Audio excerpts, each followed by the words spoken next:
कि किसी को भी कभी माँ नहीं बनना चाहिए, क्योंकि ये माया जी ना तो इस रिश्ते में सुखी थी और ना ही इस पीड़ा को स्वीकार कर पा रही थी। फिर भी वो चाहकर भी राहुल को खुद से अलग नहीं कर पा रही थी। अर्थात दोनों ही अपने वैवाहिक जीवन में होते हुए एक एक्स्ट्रा मैरिटल रिलेशनशिप में बंधे हुए हैं। पिछले जीवन में भी राहुल एक पुरुष ही थे और केरल के एक प्रसिद्ध कथकली डांसर थे। आकाशिक रिकॉर्ड से ये स्पष्ट और चौंकाने वाली जानकारी सामने आई कि माया जी के वर्तमान जीवन के जो पति हैं, लेकिन अगले ही पल ये अद्भुत अनुभव हुआ कि वो वास्तव में दो अलग अलग आत्माएं नहीं बल्कि एक ही आत्मा के दो भाग थे। प्रसव पीड़ा इतनी भयानक और असहनीय हो गई थी कि दर्द से तड़पते हुए इसी प्रक्रिया के दौरान माया जी की मृत्यु हो गई। उनकी ऊर्जा में अद्भुत करुणा, संरक्षण और एक अनोखी आध्यात्मिक शक्ति स्पष्ट रूप से महसूस हो रही थी। लेकिन एक दिन राहुल को माया जी के उस संबंध के बारे में पता चल गया और उन्होंने उस युवक की बहुत बुरी तरीके से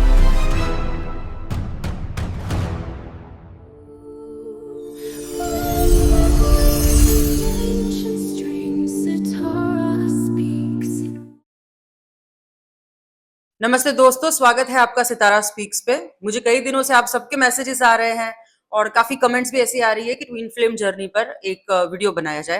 हालांकि पास्ट लाइफ रिग्रेशन सेशन में कई ट्विन फ्लेम जर्नी वाले लोग आते हैं, उनको आंसर्स भी मिलते हैं। लेकिन क्योंकि हम एक नई सीरीज शुरू करने का सोच रहे थे आकाशिक रीडिंग पे, तो मैंने सोचा कि ट्विन फ्लेम जर्नी से बेहतर और क्या हो सकता है। ये जो आकाशिक की प्ले लिस्ट है, आकाशिक के केसेस हैं जो आज के बाद में हम आपके साथ में शेयर करने वाली हूं, उसके लिए मैं चाहती थी कि इस केस स्टडी के माध्यम से आप कुछ ऐसा सीखकर अपने जीवन में भी सकारात्मक बदलाव ला सकें। और यकीन मानिए, ये पूरी कहानी जब आप सुनेंगे तो आपके कई अनसुलझे प्रश्नों के उत्तर आपको अपने आप मिल जाएंगे। हालांकि इस सेशन का सबसे बड़ा हिस्सा ट्विन फ्लेम जर्नी का ही रहा है, लेकिन साथ में और भी कई प्रश्नों के दिलचस्प और विस्तृत पिछले जन्म दिखाई दिए हैं। सबसे हैरान करने वाली बात यह है कि माया जी द्वारा किए गए प्रश्नों की पुष्टि उनके इस जीवन में भी मिली है।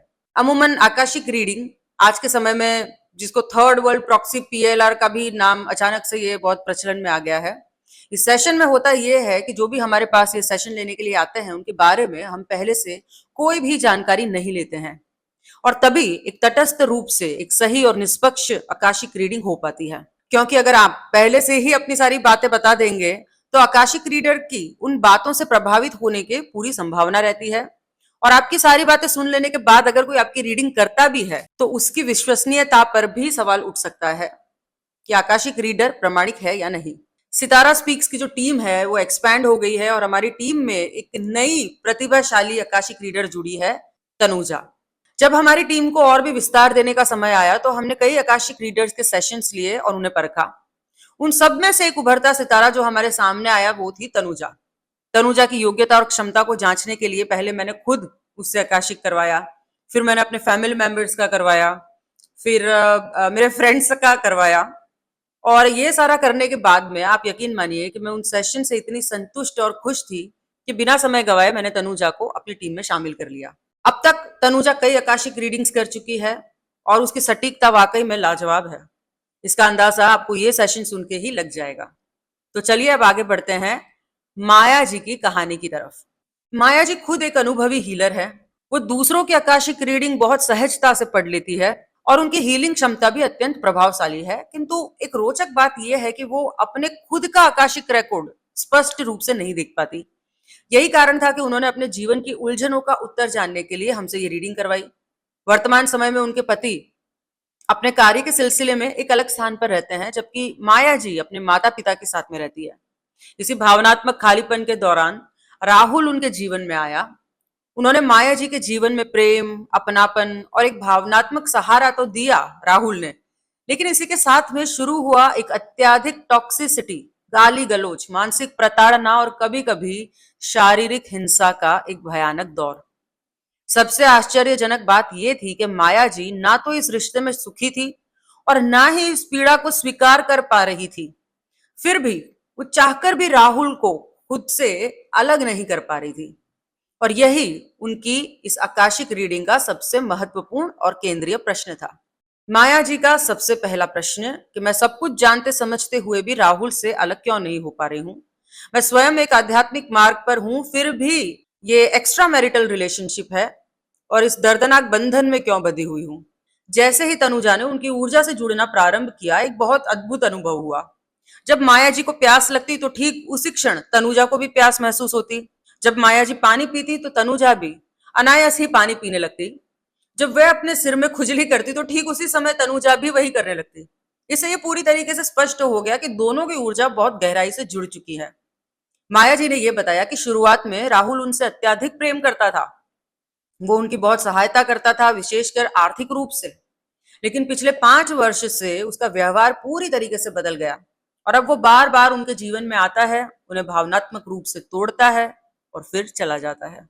अच्छा, माया जी ने हमें ये नहीं बताया था कि जो राहुल है वो शादीशुदा है या नहीं, लेकिन रीडिंग के दौरान तुरंत ही तनुजा को भीतर से ये स्पष्ट संदेश मिला कि राहुल भी विवाहित है, अर्थात दोनों ही अपने वैवाहिक जीवन में होते हुए एक एक्स्ट्रा मैरिटल रिलेशनशिप में बंधे हुए हैं। अब समय था ये जानने का कि राहुल का रवैया माया जी के प्रति ऐसा क्यों है। इस पर तनुजा ने जब उनके आकाशिक रिकॉर्ड्स खोले तो सीधे उन दोनों के एक पिछले जीवन में पहुंच गई। तनुजा ने देखा कि पिछले जीवन में भी राहुल एक पुरुष ही थे और केरल के एक प्रसिद्ध कथकली डांसर थे। माया जी उस जन्म में उनकी पत्नी थी। राहुल अपनी पत्नी से बेहद प्रेम तो करता था, लेकिन उसका स्वभाव बहुत ही ज्यादा हिंसक, शक्की और अधिकारवादी था। वो माया जी के साथ में मारपीट करता और उन्हें पूरी तरह अपने नियंत्रण में रखने का प्रयास करता। आगे के दृश्य को खोजते हुए तनुजा ने यह देखा कि उस जीवन में माया जी का जुड़ाव एक 17 वर्षीय युवक से हो गया था। लेकिन एक दिन राहुल को माया जी के उस संबंध के बारे में पता चल गया और उन्होंने उस युवक की बहुत बुरी तरीके से पिटाई कर दी। अपने पति की रोज रोज की प्रताड़ना, मार पिटाई और कंट्रोलिंग नेचर से तंग आकर माया जी उस 17 साल के युवक के साथ में भाग गई और आगे चलकर उन दोनों ने साथ में ही अपना पूरा जीवन बिताया। आकाशिक रिकॉर्ड से यह स्पष्ट और चौंकाने वाली जानकारी सामने आई कि माया जी के वर्तमान जीवन के जो पति हैं, वो वही 17 वर्षीय युवक है जिनके साथ में उस जन्म में माया जी भाग गई थी। वहीं दूसरी ओर राहुल, जो उस जन्म में माया जी का पति था, आज भी उस जीवन के अधूरे कर्मों, अधूरी भावनाओं और प्रतिशोध के कारण फिर से माया जी के जीवन में लौट कर आया है। ये सब जानने के बाद में माया जी ने सीधा यही प्रश्न पूछा कि क्या मुझे राहुल को छोड़ देना चाहिए। इस पर आकाशिक रिकॉर्ड से यह गहरा संदेश आया कि राहुल से शारीरिक रूप से अलग होना माया जी के लिए अत्यंत कठिन होगा, क्योंकि ये दोनों के बीच में कर्म और आत्मीयता का बहुत गहरा जुड़ाव है। रिकॉर्ड्स ने यह बताया कि माया जी को राहुल को नहीं बल्कि उसके प्रति अपनी आसक्ति को छोड़ना सीखना होगा। उन्हें स्वयं से प्रेम करना सीखना होगा, अपनी खोई हुई शक्ति को पहचानना होगा और उसे वापस अपने भीतर लाकर भावनात्मक रूप से राहुल से अलग होना होगा। जब तक वो खुद को अंदर से मजबूत नहीं करेगी, तब तक वो पूरी तरह से इस चक्रव्यूह से बाहर नहीं निकल पाएंगी।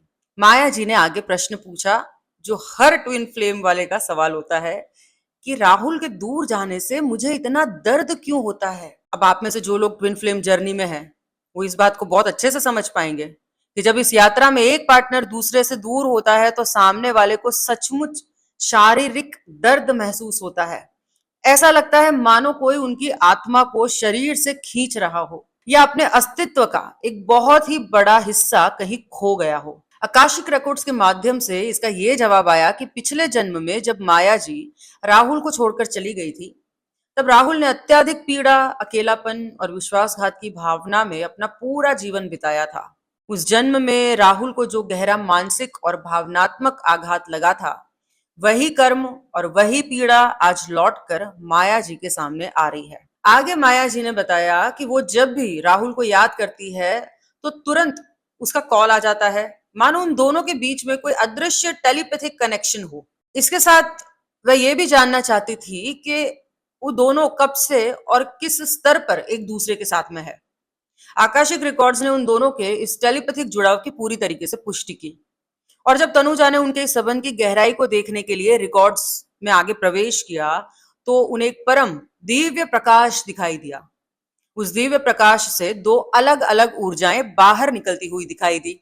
लेकिन अगले ही पल यह अद्भुत अनुभव हुआ कि वो वास्तव में दो अलग अलग आत्माएं नहीं बल्कि एक ही आत्मा के दो भाग थे। तो आप सब ट्विन फ्लेम के बारे में जानते ही हो, ये बिल्कुल वही मामला था। आकाशिक रिकॉर्ड्स में इस बात की पुष्टि मिली कि एक ही मूल आत्मा दो अलग अलग अनुभवों को जीने के लिए और ब्रह्मांड के दो छोर को महसूस करने के लिए दो भागों में विभाजित हुई है। इस आध्यात्मिक यात्रा में एक रनर होता है और दूसरा चेजर होता है। अब अगर आप में से कुछ लोगों को इसके बारे में नहीं पता है तो मैं आपको थोड़ा समझा देती हूँ। रनर मतलब भागने वाला और चेजर मतलब पीछा करने वाला। और जो लोग पहले से ही ट्विन फ्लेम जर्नी में है, मुझे पक्का यकीन है कि वो मेरी इस बात से पूरी तरीके से इत्तेफाक रखेंगे। ट्विन फ्लेम का रनर और चेजर डायनामिक मतलब भागने और पीछा करने का जो सिलसिला है, वो एक ऐसा चक्र है जो जुदाई या सेपरेशन के दौरान बार बार सामने आता है। इसमें एक पार्टनर जो कि रनर है, वो डर की वजह से इस गहरे कनेक्शन से दूर भागता है, जबकि दूसरा पार्टनर जो चेजर है, उसे पाने के लिए जुनूनी तौर पर उसके पीछे भागता है। ये दर्दनाक चक्र केवल तभी रुकता है जब चेजर पीछा करना बंद कर दे और दोनों अपना पूरा ध्यान खुद के भीतर झांकने में, अपनी गहरी हीलिंग पर लगा दें। यही वजह है कि ज्यादातर ट्विन फ्लेम्स का रास्ता इतना कठिन और चुनौतियों से भरा होता है। वो एक ऐसे मोड़ पर आ जाते हैं जहां ना तो वो खुद एक दूसरे के बिना रह पाते हैं, ना ही वो एक दूसरे के साथ में टिक पाते हैं। ऐसा इसलिए होता है, और इस चीज को बहुत अच्छे से समझिए आप, कि क्यों आप दोनों को दूर होना पड़ता है। ऐसा इसलिए होता है क्योंकि जाहिर सी बात है, इस धरती पर आप दोनों अलग अलग अनुभव लेने के लिए आए हैं। जब तक आपका स्वभाव, आपकी पर्सनैलिटी एक दूसरे से अलग नहीं होंगे, तब तक आप अलग दृष्टिकोण से जीवन को, जो विविध अनुभव हैं, उनको कैसे जिएंगे। यही कारण है कि ज्यादातर मामलों में ट्विन फ्लेम्स की जर्नी बहुत मुश्किल से और इम्तिहानों से भरी देखी गई है। तो दोस्तों, अगर आप भी किसी ट्विन फ्लेम जर्नी का हिस्सा हो और आपका भी अगर यही हाल है, तो हमें कमेंट्स में ट्विन फ्लेम जरूर लिखकर भेजिए। हम भी जानना चाहते हैं कि हमारे दर्शकों में से कितने लोग इस अनोखी जादुई ट्विन फ्लेम यात्रा से जुड़े हुए हैं। आगे बढ़ने से पहले, अगर पास्ट लाइफ रिग्रेशन और अब तो आकाशिक की भी ये सच्ची कहानी आपके दिल को अगर छूती है, तो सितारा स्पीक्स परिवार का हिस्सा बनने के लिए इस चैनल को अभी सब्सक्राइब करें। इस वीडियो को अंत तक देखना आपके लिए बहुत जरूरी है, क्योंकि वीडियो के अंत में मैं हमेशा सेशन से उभर कर आए कार्मिक पैटर्न्स का एक गहरा विश्लेषण आपके साथ में शेयर करती हूँ। अगर ये जानकारी आपको मूल्यवान लगती है तो इसे अपने करीबियों के साथ में शेयर करना ना भूलें। हमारे monthly free group PLR session से जुड़ने के लिए डिस्क्रिप्शन या बायो में दिए गए लिंक से हमारे व्हाट्सएप चैनल को ज्वाइन करें। इसके अलावा यदि आप अपनी समस्याओं का कस्टमाइज्ड और गहरा समाधान चाहते हैं, तो हमारी पर्सनलाइज हीलिंग सर्विसेज का आप लाभ उठा सकते हैं। इसमें शामिल है past life regression, akashic reading, negativity scanning, divine guidance, tarot card reading, पितृदोष निवारण, और साथ ही अब हमने 2 नई विशेष सर्विस, एस्ट्रो पीएलआर, जिसके माध्यम से हम आपकी ज्योतिषीय कुंडली के दोषों के मूल कारण को आपकी पिछली जिंदगी में खोजकर उनका निवारण करते हैं, और चक्र क्लीनिंग और ब्लॉकेज रिमूवल। इस स्कैनिंग में हम आपके सभी चक्रों की गहराई से क्लीनिंग करते हैं और ऊर्जा के मार्ग में आने वाले सभी ब्लॉकेजेस को पूरी तरीके से हटाते हैं, ताकि आपकी साधना और ऊर्जा का प्रवाह सुचारू रूप से चल सके। पर्सनलाइज्ड अपॉइंटमेंट के लिए आप नीचे दिए गए व्हाट्सएप नंबर पर संपर्क कर सकते हैं। तो चलिए आगे बढ़ते हैं। अब आकाशिक रिकॉर्ड्स का जो संदेश था वो बिल्कुल क्लियर था। इन दोनों को इस जन्म का जो उद्देश्य है वो एक दूसरे से चिपके रहना या मोह में बंधे रहना नहीं, बल्कि एक दूसरे से आत्मिक प्रेम करते हुए भी वैराग्य यानी कि डिटैचमेंट सीखना है। भले ही यह पूरी प्रक्रिया अत्यंत पीड़ादायक और कठिन हो, लेकिन दोनों को ही इस दर्द से गुजरते हुए अपनी आत्मिक यात्रा में आगे बढ़ना है और अपने भीतर की पूर्णता को पाना है। आगे माया जी के और भी प्रश्न थे। माया जी को मां बनने में भी काफी बाधाओं का सामना करना पड़ रहा था, इसलिए उन्होंने आकाशिक रिकॉर्ड से अपना अगला सवाल इसी विषय पर पूछा। जब तनुजा ने इस सवाल का जवाब जानने के लिए रिकॉर्ड्स में प्रवेश किया, तो उसको माया जी का एक और पिछला जन्म दिखाई दिया। उस दृश्य में हरियाणा का एक छोटा सा गांव था, जहां एक छोटी सी झोपड़ी, जिसके ऊपर घास से बना हुआ छपरा जैसा होता है, वो दिखाई दे रहा था। घर के ठीक बगल में एक कुआं था और कुछ पेड़ थे, और सामने की तरफ एक खेत था। ये पूरा दृश्य दरअसल माया जी के उस जन्म के प्रसव का था, डिलीवरी टाइम का। गांव की कुछ औरतें वहां इकट्ठा थी और वो माया जी का उनके डिलीवरी कराने के लिए पूरी कोशिश कर रही थी। लेकिन उस समय प्रसव पीड़ा इतनी भयानक और असहनीय हो गई थी कि दर्द से तड़पते हुए उसी प्रक्रिया के दौरान माया जी की मृत्यु हो गई। तनुजा ने देखा कि मृत्यु के ठीक उसी क्षण तड़पते हुए माया जी की आत्मा के भीतर एक विचार, गहरा डर बैठ गया था कि किसी को भी कभी मां नहीं बनना चाहिए, क्योंकि ये प्रक्रिया अंत में जान ही ले लेती है। उनके आत्मा के इसी पुराने संकल्प और गहरे अवचेतन भय के कारण आज इस जन्म में सब कुछ अनुकूल होने के बावजूद भी उन्हें चाहकर भी मां बनने में लगातार समस्याओं का सामना करना पड़ रहा है। जब सच सामने आया, तो माया जी का अगला प्रश्न जो था वो स्वाभाविक था कि क्या उन्हें संतान सुख के लिए आईवीएफ की मदद लेनी चाहिए। इस पर आकाशिक रिकॉर्ड्स के माध्यम से बहुत ही सुंदर और सकारात्मक मार्गदर्शन प्राप्त हुआ। रिकॉर्ड से ये संदेश आया कि उन्हें आईवीएफ का जो रास्ता है वो बिल्कुल चुनना चाहिए, क्योंकि उनके जीवन में संतान प्राप्ति के योग पूरी तरीके से विद्यमान है। अगर वो सही दिशा में कदम उठाती हैं, तो उचित समय आने पर उनको संतान प्राप्ति का सुख अवश्य मिल सकता है। इसके बाद माया जी ने आकाशिक रिकॉर्ड से अपना अगला और भी एक व्यक्तिगत प्रश्न पूछा। उन्होंने पूछा कि मेरे और मेरे पिताजी के बीच इतने जटिल संबंध क्यों हैं? मुझसे वो इतना प्रेम तो करते हैं, लेकिन खुलकर कभी व्यक्त नहीं करते। अब इस प्रश्न के उत्तर में माया जी के 2 और पिछले जन्म खुलकर सामने आए। पहले जन्म के दृश्य में तनुजा ने ये देखा कि माया जी एक सैनिक थी और उनके आज के जो पिता हैं वो उस जीवन में भी उनके पिता थे। लेकिन पिता तो वो थे ही, पर साथ साथ में वो सेना में एक बेहद कड़क और सख्त सैन्य प्रशिक्षक जिनको बोलते हैं, जो मिलिट्री ट्रेनर होते हैं, वो भी थे। तो वो माया जी को कड़े अनुशासन में रखते थे, उनकी गलतियों पर उनको बुरा डांटते थे और उन्हें हर तरह से, मतलब मानसिक रूप से भी बेहद मजबूत बनाना चाहते थे। उस वजह से वो इस तरीके से उनके साथ बिहेव करते थे।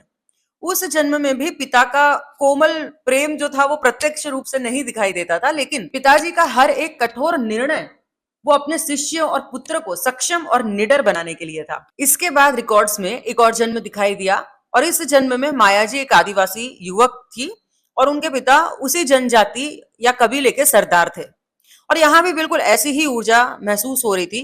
पिता पूरे कबीले के रक्षक थे, अनुशासन प्रिय थे और एक बेहद जिम्मेदार व्यक्ति थे। अपने प्रेम को कभी भी मीठे शब्दों में वो व्यक्त नहीं करते थे, बल्कि कबीले के प्रति और अपने परिवार के प्रति अपने कर्तव्यों को वो पूरी निष्ठा से निभाकर ही अपना प्रेम प्रकट करते थे। इन दोनों जन्मों को देखने के बाद में आकाशिक रिकॉर्ड से यह स्पष्ट और बहुत ही सुंदर संदेश प्राप्त हुआ कि अनेक जन्मों से यही विशेष आत्मा माया जी के पिता के रूप में उनके जीवन में आती रही है। हर जन्म में इस आत्मा का एकमात्र उद्देश्य माया जी को मजबूत, आत्मनिर्भर और जीवन की हर विपरीत परिस्थितियों के लिए तैयार करना रहा है। उनका प्रेम कभी मीठे शब्दों या लाड़ प्यार में नहीं दिखाई दिया, बल्कि हमेशा कठोरता, अनुशासन और अपनी जिम्मेदारी को निभाने के रूप में ही प्रकट हुआ है। तनुजा ने आगे माया जी से ये कहा कि आपके पिताजी की वाणी भले ही कठोर हो, लेकिन उनके हृदय में आपके लिए अगाध प्रेम है। वे अपनी भावनाएं व्यक्त तो नहीं कर पाते, परंतु उनके मन में आपके लिए बहुत स्नेह और चिंता है। और उनके शब्दों में मिठास भले ही कम हो, लेकिन उनके हृदय में आपके लिए अपार प्रेम है। ये सुनकर माया जी मुस्कुराने लगी और उन्होंने तुरंत ही कहा कि हाँ, बिल्कुल ऐसा ही है। मेरे पिताजी कभी खुलकर प्यार नहीं जताते हैं, लेकिन मैं जानती हूँ कि वो मेरी बहुत परवाह करते हैं। और दोस्तों, इसी बातचीत के दौरान हमें आकाशिक रीडिंग की एक और बहुत ही सुंदर और हैरान कर देने वाली पुष्टि मिली। वर्तमान जीवन में भी माया जी के पिताजी आर्मी में है, इंडियन आर्मी में है। ये वाकई एक आश्चर्यजनक पुष्टि थी, क्योंकि पिछले जीवन में भी उनके जो दृश्य दिखाए गए थे, उनमें भी वो सैनिकों को प्रशिक्षण देते थे और कबीले के सरदार थे। तो वो एक जैसी समानताएं आकाशिक रीडिंग में दिखाई दे रही थी। इसके बाद माया जी अपनी माता जी के साथ अपने आत्मिक संबंधों को भी जानना चाहती थी। आकाशिक रिकॉर्ड्स के माध्यम से जैसे ही माया जी की माँ की ऊर्जा से जुड़ाव हुआ, तनुजा को एक अत्यंत शांत, दिव्य और प्रकाशमयी आभा का अनुभव हुआ। उनकी ऊर्जा में अद्भुत करुणा, संरक्षण और एक अनोखी आध्यात्मिक शक्ति स्पष्ट रूप से महसूस हो रही थी। आकाशिक रिकॉर्ड्स ने यह बताया कि उनकी माता कोई साधारण आत्मा नहीं है, बल्कि एक अत्यंत उच्च और आध्यात्मिक आत्मा है। उनके भीतर जन्मजात आध्यात्मिक शक्तियां और हीलिंग एबिलिटीज हैं, वो विद्यमान है और वही दिव्य ऊर्जा और विरासत माया जी तक भी पहुंची है। यही कारण है कि माया जी आज स्वयं एक सफल हीलर के रूप में लोगों की सहायता कर पा रही है। जब माया जी को ये बात बताई गई तो उन्होंने तुरंत ही उसकी पुष्टि की। उन्होंने अपनी माता की आध्यात्मिक शक्तियों और उनके जीवन के अनेक जादुई अनुभवों के बारे में विस्तार से बताया, जिससे रिकॉर्ड्स का ये जो संदेश है वो और भी स्पष्ट हो गया। लेकिन सबसे बड़ी हैरानी की बात ये थी कि जब उनके पूर्व जन्मों के आपसी संबंध को देखने का प्रयास किया गया, तो आश्चर्यजनक रूप से वो किसी भी जन्म में आपस में माँ बेटी, बहन, सहेली या किसी भी अन्य पारिवारिक रिश्ते में दिखाई नहीं दे रही थी। आकाशिक रिकॉर्ड्स में उनकी माँ जो है, उनकी आत्मा हमेशा एक गार्डियन एंजल के रूप में दिखाई दे रही थी। रिकॉर्ड से ये संदेश मिला कि अनेक जन्मों से यही महान आत्मा हर परिस्थिति में माया जी की रक्षा, उनका मार्गदर्शन और उन्हें आध्यात्मिक संरक्षण प्रदान करती आ रही है। वर्तमान जीवन में वही आत्मा उनकी माँ का रूप लेकर उनके जीवन में आई है, ताकि वो इस मानव जीवन में भी उन्हें भरपूर प्रेम, सुरक्षा और वही आध्यात्मिक जो दिशा है वो प्रदान कर सके। उनकी दिव्य ऊर्जा को फील करते हुए तनुजा कहती है कि मैंने खुद ही मन हाथ जोड़कर उनको प्रणाम किया और उनके आशीर्वाद को महसूस किया। ये पूरा अनुभव इस पूरे रीडिंग का सबसे शांत, दिव्य और भावनात्मक क्षणों में से एक था। तो दोस्तों, आपने देखा कि माया जी की ये आकाशिक रीडिंग में हमें कितनी बड़ी सीख मिली है। हमारे पिछले जन्मों की अधूरी भावनाएं, हमारे अनजाने डर, जैसे माँ बनने का वो पुराना डर है या पिता के साथ में वो कड़वा मिलिट्री अनुशासन, कैसे हमारे आज के शरीर, हमारे आज के रिश्तों को तय करते हैं। अब सवाल ये उठता है कि अगर आप भी ऐसी ही किसी ट्विन फ्लेम जर्नी या भारी कार्मिक बंधन से गुजर रहे हैं तो आपको क्या करना चाहिए। रिकॉर्ड्स ने माया जी के माध्यम से हम सबको एक बहुत ही सुंदर मार्गदर्शन और उपाय दिया है, जिसे मैं आपको 3 सरल चरण में समझाना चाहती हूँ। पहला तो है आसक्ति, मतलब अटैचमेंट, उसको छोड़े, प्रेम को नहीं। ट्विन फ्लेम जर्नी का उद्देश्य कभी भी एक दूसरे को बांध कर रखना नहीं होता। ये यात्रा आपको वैराग्य यानी कि डिटैचमेंट सिखाने के लिए आती है। सामने वाले इंसान से भावनात्मक रूप से खुद को मुक्त कीजिए। जब आप अपनी ऊर्जा को उनसे खींचकर वापस अपने भीतर लाएंगे तो वो जो दर्द होता है ना आपको, वो अपने आप हील होने लगेगा। दूसरा है सोल कॉर्ड कटिंग और हीलिंग। रोजाना ध्यान में बैठें और ब्रह्मांड से प्रार्थना करें कि उस व्यक्ति के साथ आपके जितने भी नकारात्मक ऊर्जा के धागे जो बंधे हुए हैं, आपसे जुड़े हुए हैं, वो कट जाएं।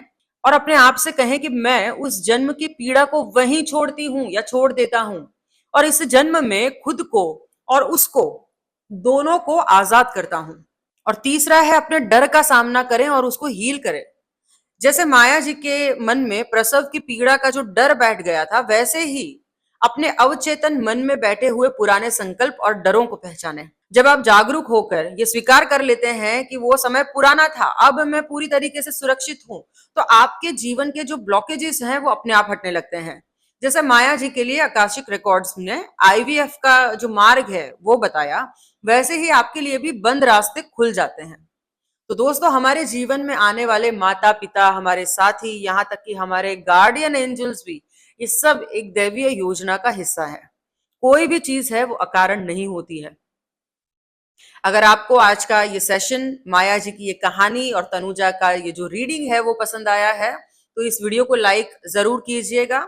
मिलते हैं अगले वीडियो में एक और नई आत्मिक यात्रा के साथ में। तब तक के लिए अपना ख्याल रखिए, खुश रहिए, खुद से प्रेम करना सीखिए। मिलते हैं अगली वीडियो में। धन्यवाद।